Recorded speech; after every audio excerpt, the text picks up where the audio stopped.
কি হয়েছে ওর? মাটিতে এভাবে অজ্ঞান হয়ে পড়ে আছে কেন? যাই, একটা কবিরাজ ডেকে নিয়ে আসি।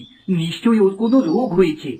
কতবার বললাম এই বাজা মেয়েটাকে বাড়ি থেকে তাড়িয়ে দে, তুই তো আমার কোনো কথাই শুনিস না।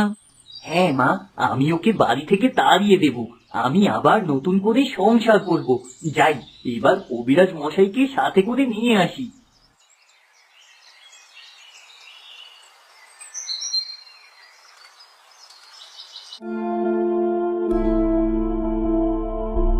কবিরাজ মশাই, ওর কি হয়েছে বলুন তো?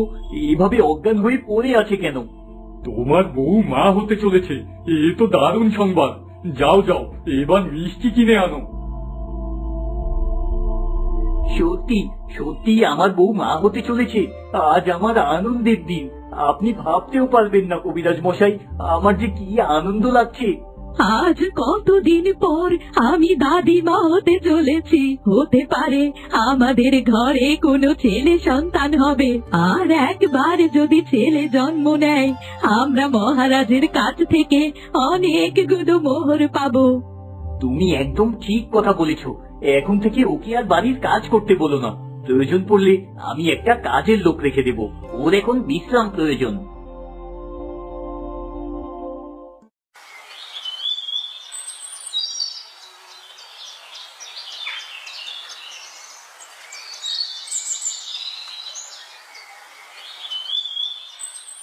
এ কি বৌমা, তুমি রান্নাঘরে কি করছো?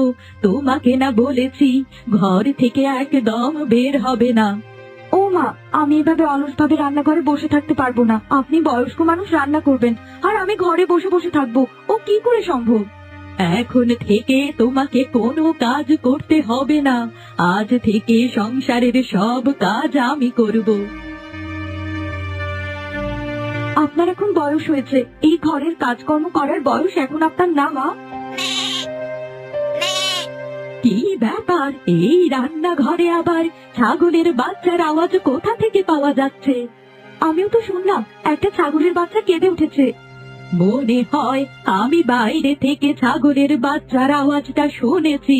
সে যাই হোক, তুমি বিশ্রাম নিতে যাও। আমি ছাগলের বাচ্চার আওয়াজ শুনতে পেলাম। আরে এই তো, এই ছাগলের বাচ্চাটা তো তোমার পেট থেকেই ডাকছে। হায় সৃষ্টিকর্তা, এ কি হয়ে গেল?